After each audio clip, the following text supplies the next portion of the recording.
Hello students, today we are going to study about natural resources. Natural resources, it means resource is a source of supply or support held in reserve. इसको हम इस तरह समझ सकते हैं कि कोई भी जो रिसोर्स है हमारे लिए, जिसका की जो सोर्स है उसकी सप्लाई हमारे लिए, यानी कि उसकी जो उपस्थिति है, जो हमारे लिए उसकी उपयोगिता है, उपस्थिति है, उसको हम रिज़र्व में हमारे लिए रखते हैं, उसी को हम रिसोर्स कहते हैं. Natural resources are those living and non living materials and factors of nature which are being drawn upon or have the potential to be drawn upon for supporting life and meeting human requirements. जो भी हमारी requirements हैं, human requirements हैं, उसको पूरी करता है, जिसमें नॉन लिविंग मटेरियल्स भी हम शामिल इनको हम कर सकते हैं. Presently, the natural resources are being obtained from earth and its atmosphere. Therefore, they are called earth resources. क्योंकि हमें यह अर्थ और उसके मिलने वाले एटमॉस्फेयर से ही प्राप्त होते हैं, इसलिए हम इनको एक जनरल भाषा में, आम बोलचाल में इनको हम अर्थ रिसोर्सेस भी कहते हैं. Depending upon the chemical nature, the natural resources can be divided into inorganic, in which water and minerals are included, and organic, in which organisms, different types of organism and their products including fossil fuels etc., and the mixed, having both inorganic and organic compounds, जिसका example है soil, edaphic factors, इनको हम include कर सकते हैं. यानी कि तीन तरह से हम इनको बांट सकते हैं: inorganic, organic and mixed. On the basis of area of occurrence, natural resources are national. In this land, forest, minerals examples, and the multinational, in which shared by more than one country. The example is certain rivers, certain lakes and migratory birds etc. And the third one is international, and the examples are air, sunlight. इस तरह से तीन categories हम इनकी area wise divide कर सकते हैं: national, multinational and international.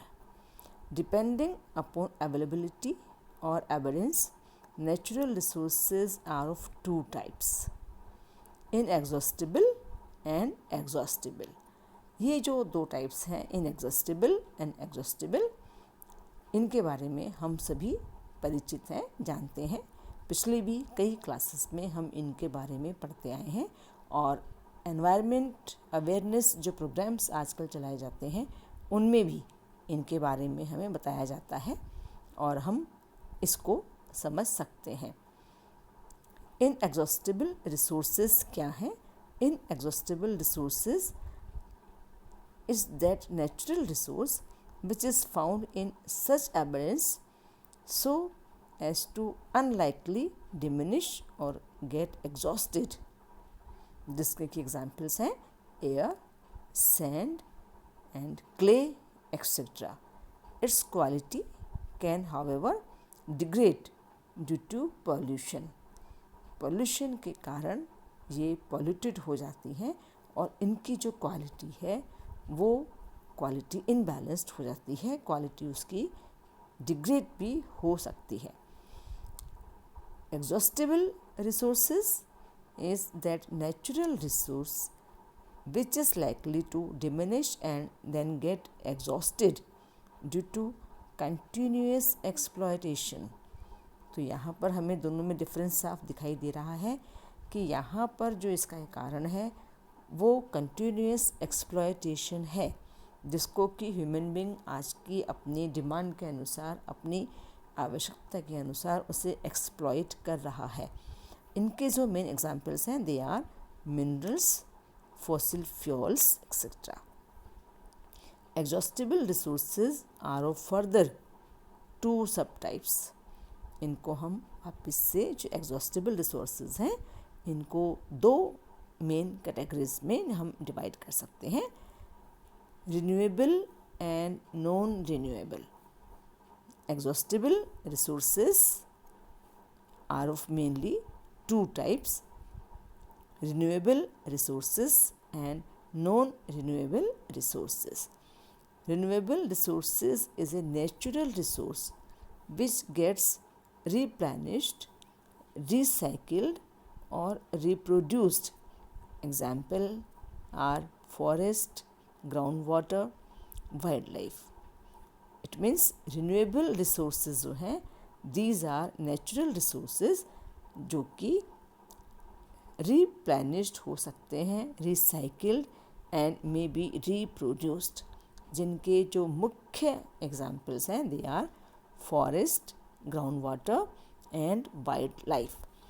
इसी तरह से renewable resources can last indefinitely if a judicious balance is maintained between exploitation and replenishment. Overuse or improper management can diminish and exhaust the renewable resources. यहाँ पर यह हमें बात साफ समझ में आ रही है। For example, excessive felling and overgrazing can lead to deforestation and desertification. समझ सकते हैं हम इस चीज़ को आसानी से कि जो आवश्यकता से अधिक ओवरग्रेजिंग होगी, फेलिंग होगा, तो वहाँ पर डिफॉरेस्टेशन भी मामूली बात है कि वहाँ पर वेजिटेशन कम होगी, डिफॉरेस्टेशन होगा और उसी के साथ वहाँ पर डेजर्टिफिकेशन भी शुरू हो जाएगा। Non renewable resource is that natural resource which would get exhausted with use because of its inability to get recycled.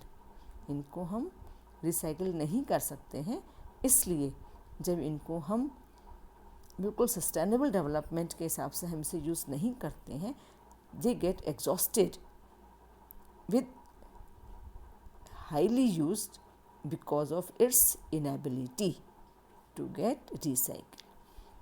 The examples are fossil fuels.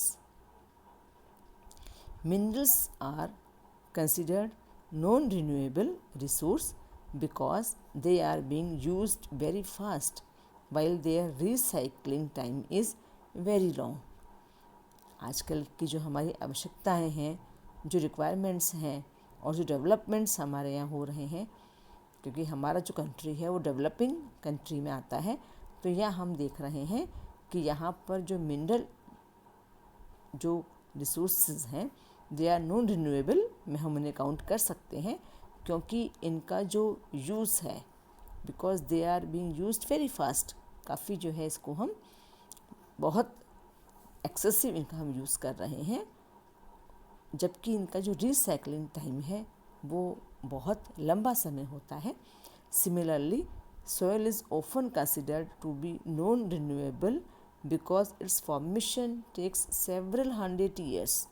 हम जानते हैं किसी भी सॉइल के फॉर्मेशन में, ह्यूमस फॉर्मेशन में, सॉइल फॉर्मेशन में कई साल लग जाते हैं, while its degeneration can occur within 2 to 3 years. जबकि इसका जो डिजनरेशन है वह बहुत जल्दी हो जाता है कंपैरेटिवली उसके फॉर्मेशन के। Certain resources belong to several categories. For example, energy resource can be inexhaustible, जिसके एग्जाम्पल है सोलर एनर्जी, एंड रिन्यूएबल, जिसका एग्जाम्पल है biomass based, and non renewable, जिसका एग्जाम्पल है fossil fuel. All types of resources require management, while some require both management and conservation. तो यहाँ हम देख रहे हैं कि हमें इनके मैनेजमेंट की भी आवश्यकता है और साथ ही में कंजर्वेशन की भी आवश्यकता है। तो आगे जब हम इस चैप्टर में आगे हम पढ़ेंगे तो हम देखेंगे कि कितने टाइप्स के रिसोर्सेज हैं और किस तरह से हम उनको कंजर्व कर सकते हैं, ताकि हमारी जो आगे आने वाली जनरेशन है, आने वाला समय है, उनको भी जो रिसोर्सेज हैं ये एक एडिक्वेट क्वांटिटी में यानी कि पर्याप्त मात्रा में उनको उपलब्ध हो सके हैं। तो आज जो हमने इस चैप्टर में पढ़ा वो नेचुरल रिसोर्सेज की जो जनरल डिस्क्रिप्शन है, एक उसका इंट्रोडक्शन है, उसके बारे में हमने आज स्टडी किया। Thank you.